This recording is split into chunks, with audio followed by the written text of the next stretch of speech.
This is Brie Larson, the star of Captain Marvel, which just passed $1 billion at the box office. Welcome to Comic Power. I'm your host, Comic Killer 72. Welcome to another episode of The Quick Flip. This is the program where I go over comic book industry news in a very short period of time. Please subscribe to this channel. Be sure to click on the notification bell as well. It will let you know when a new video is posted in the future. Alright, now let's get right into it.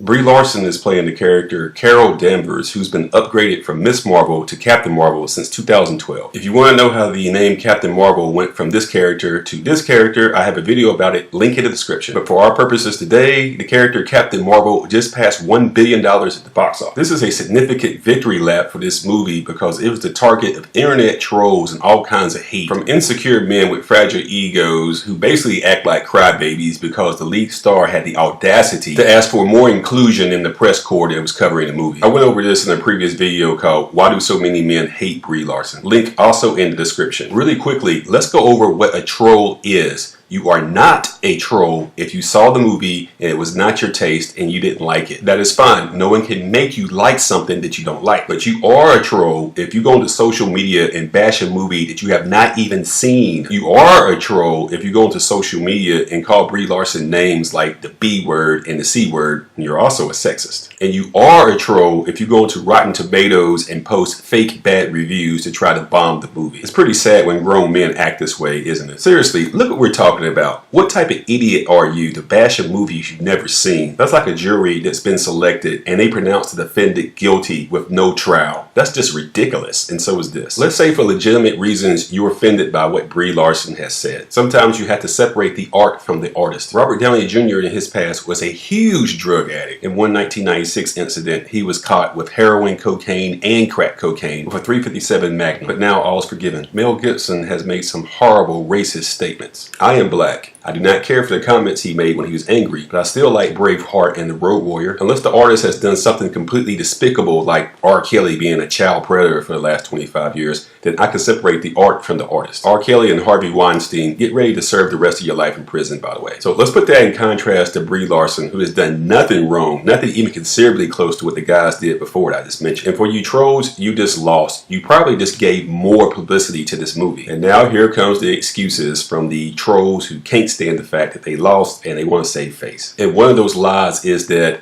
Disney is lying about the numbers. It didn't really make that much money. Disney just made it up. That statement is complete, utter horse manure. No studio controls those box office numbers. They are reported by Rentrack. They are bean counters that have nothing to do with Hollywood whatsoever. So if you're repeating this falsehood, you are a moron. It is wrong. It is not correct. It is factually untrue. So you're allowed to say what you want on the internet, but people like me are allowed to make sure that you're telling the truth and check you on your nonsense. Of course, some people are going to say that she's propped up by the Avengers brand name and her film's close proximity to Endgame coming out. But when Black Panther made $1 billion last year, no one was saying that when it was so close to Infinity War. Plus, Black Panther and Spider-Man got more help than Captain Marvel did anyway. They first appeared in Civil War before they got their own standalone movies, and basically that was Avengers 2.5. All they did for Captain Marvel was show her logo at an end credit scene after Infinity War. And in her actual movie, there's no other Avengers. It's just her and Nick Fury and Coulson. The Avengers do appear in an end credit scene, but I don't think people paid $15 just to watch an end credit. So to all the trolls who said the movie would fail, you are wrong. To all the trolls who try to sabotage the movie to make sure it would fail, you are doubly wrong. It's time to grow up, be a man, and stop acting like a crybaby. Admit that you're wrong and move on. Once again, congratulations to Brie Larson in the film Captain Marvel, which just passed $1 billion at the box office and counting. I give it 3.75 stars out of 5, and I rank it 9th out of 21 Marvel movies so far.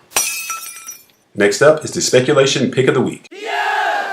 For April 10th, 2019, the pick of the week is going to be Detective Comics 1001 from DC Comics. Issue 1000 from just 2 weeks ago was the pick of the week then. That was in celebration of Batman's 80th anniversary, and it featured the first cameo appearance of the Arkham Knight, a new villain who first appeared in video games, but this is his comic debut. I expect for the origin story to be a little different too. Issue 1001 obviously is going to be his first full appearance, so it's a must-have. People have accused me of being a Marvel homer, but Batman is my favorite character of all time. I'll be picking this up, and you should too. The runner-up is Symbiote Spiderman #1 from Marvel Comics. This is #1 for a 5-part miniseries, which is basically a prequel to Venom. This story is very well known. Spider-Man got his black suit while in Secret Wars. It turned out to be a living entity that was trying to bond with him and turn him evil. He winds up getting rid of it, and it bonds with Eddie Brock, who hates Peter Parker, therefore Spider-Man. So that's how we got Venom, who might be the most popular villain of all time other than the Joker. So this 5-part miniseries is just going to give us more adventures of Spider-Man in that era before he got rid of the suit.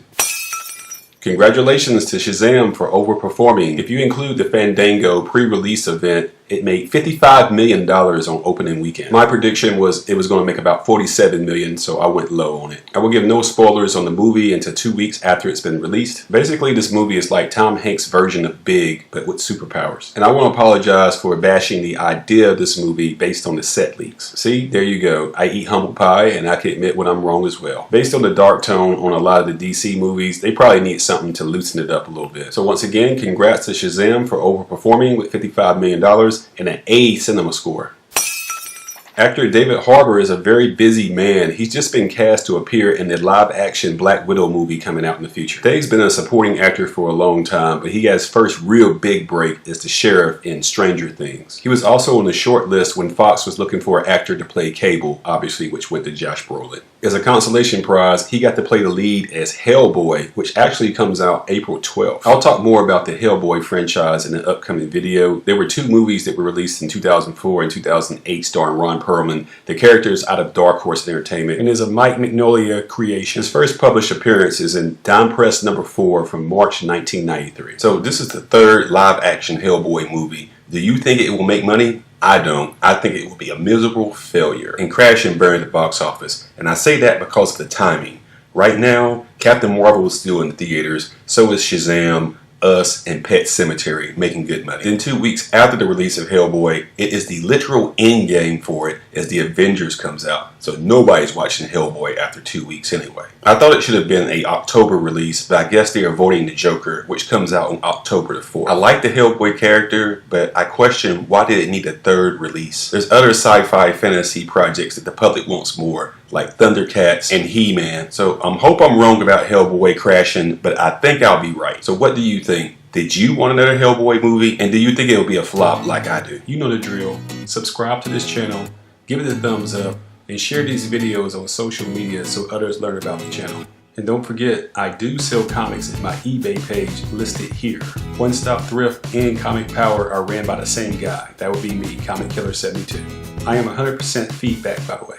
Once again, thank you to all my subscribers and viewers who support Comic Power. Until next time, this is Comic Killer 72 for Comic Power saying bye-bye.